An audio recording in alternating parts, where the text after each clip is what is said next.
Hi welcome to my dear students. ಹಾಗೆಯೇ SVY Karnataka updates ಚಾನಲ್ಗೂ ಸ್ವಾಗತ. ಈಗ SSLC 2026ನ ಶೈಕ್ಷಣಿಕ ವರ್ಷದ ವಿದ್ಯಾರ್ಥಿಗಳು ಪರೀಕ್ಷೆ ಬರೆಯಬೇಕಾದರೆ 2026ರಂದು ರೂಲ್ಸ್ ಆ್ಯಂಡ್ ರೆಗ್ಯುಲೇಷನ್ಸ್ ಚೇಂಜ್ ಆಗಿವೆ ಮತ್ತು ಇನ್ನೂ ಒಂದು ಈ ವರ್ಷ SSLC ಪರೀಕ್ಷೆ ಬರೆಯುವ ವಿದ್ಯಾರ್ಥಿಗಳಿಗೆ ದೊಡ್ಡ ಬದಲಾವಣೆ ಅನ್ನುವ ಒಂದು ವಿಡಿಯೋ ಬಗ್ಗೆ ಡಿಸ್ಕಸ್ ಮಾಡ್ತಿದ್ದೇವೆ ಸ್ಟೂಡೆಂಟ್ಸ್. ವಿಡಿಯೋವನ್ನು ಕೊನೆಯವರೆಗೂ ನೋಡೋಕ್ಕೆ ಟ್ರೈ ಮಾಡಿ, ತುಂಬ ಇಂಪಾರ್ಟೆಂಟ್ ಆಗಿರುತ್ತೆ.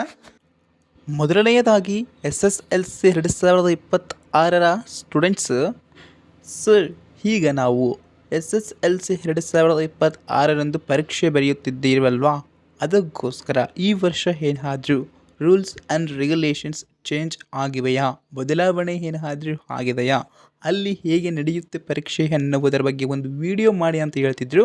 ಅದಕ್ಕೋಸ್ಕರ ಅವರಿಗೋಸ್ಕರ ಈ ವಿಡಿಯೋ ತುಂಬ ಇಂಪಾರ್ಟೆಂಟು, ಕೊನೆಯವರೆಗೂ ನೋಡಿ.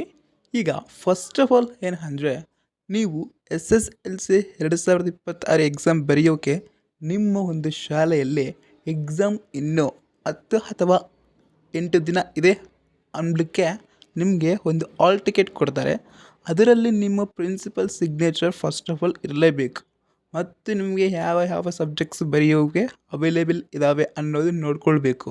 ಓಕೆ, ನಿಮ್ಮ ಒಂದು ಸ್ಕೂಲ್ ಸೀಲ್ ಮತ್ತು ಸಿಗ್ನೇಚರ್ 100% ಇರಬೇಕು. ಓಕೆ, ಇನ್ನು ಎರಡನೆಯ ವಿಷಯ ಏನಂದರೆ, ನೀವು ಯಾವ ಸೆಂಟರ್ನಲ್ಲಿ ಎಕ್ಸಾಮ್ ಬರೆಯೋಕ್ಕೆ ಬಿದ್ದಿದ್ದೀರಿ.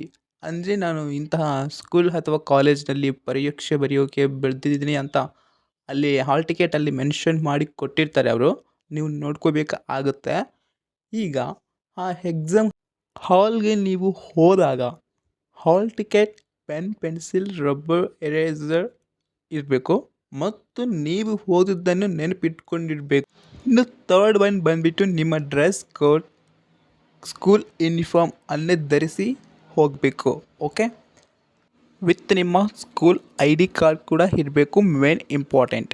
ಇನ್ನು ಫೋರ್ತ್ ಏನಂದರೆ, 2026ನೇ ಶೈಕ್ಷಣಿಕ ಸಾಲಿನ ಸಂಬಂಧಪಟ್ಟ SSLC ವಿದ್ಯಾರ್ಥಿಗಳ ಕ್ವಶನ್ ಪೇಪರ್ ಯಾವ ರೀತಿ ಇರುತ್ತೆ ಅಂದರೆ, ಈಗ ನೀವು ಮಾಡೆಲ್ ಕ್ವಶನ್ ಪೇಪರ್ಸ್ ಅನ್ನು ಡೌನ್ಲೋಡ್ ಮಾಡ್ಕೊಂಡಿರ್ತೀರ. ಅದರಲ್ಲಿ ಪ್ಯಾಟ್ರನ್ ವೈಸ್ ಕೇಳಿರ್ತಾರೆ ಅವರು, ಹೌದು ಅದೇ ಥರ ಕೇಳ್ತಾರೆ ಅಂತ ಕೊಟ್ಟಿರ್ತಾರೆ. ಆನ್ಲೈನಲ್ಲಿ ಡೌನ್ಲೋಡ್ ಮಾಡ್ಕೊಳ್ಳೋಕೆ ನೀವು ಡೌನ್ಲೋಡ್ ಮಾಡಿಕೊಂಡ್ರೆ ಓಕೆ, ಯಾಕಂದರೆ ಅದು ಯಾವ ರೀತಿ ಕೇಳ್ತಾರೆ ಅನ್ನೋದು ನಿಮಗೆ ಗೊತ್ತಿರುತ್ತೆ. ಫಾರ್ ಎಕ್ಸಾಂಪಲ್, ಈಗ ಕನ್ನಡ 2-3 ವಾಕ್ಯಗಳಲ್ಲಿ ಉತ್ತರಿಸಿರಿ ಅನ್ನುವ ಒಂದು ಪ್ರಶ್ನೆ ಕೇಳ್ತಾ ಇದ್ದಾರೆ.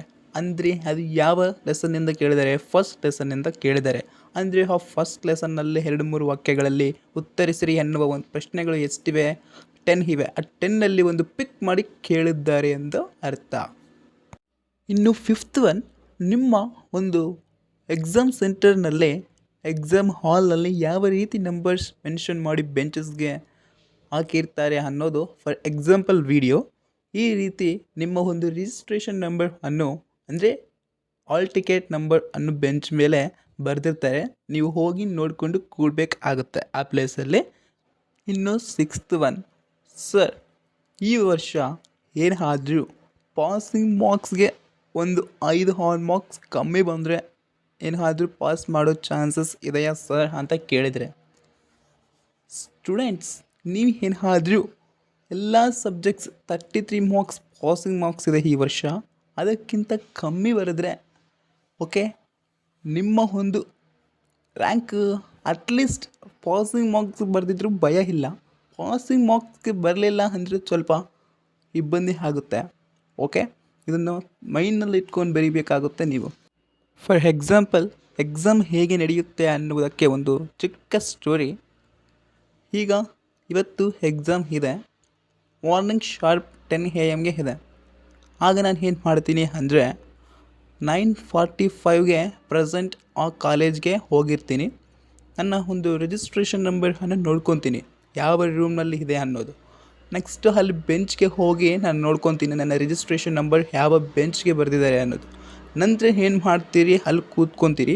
ಆದ ನಂತರ ಅಷ್ಟರೊಳಗಡೆ ಟೈಮ್ 10 ಗಂಟೆ ಅಂದರೆ 10 AM ಹಾಗೇ ಬಿಡಿತು. ಆದ ನಂತರ ಬೆಲ್ ರಿಂಗ್ ಆಯಿತು.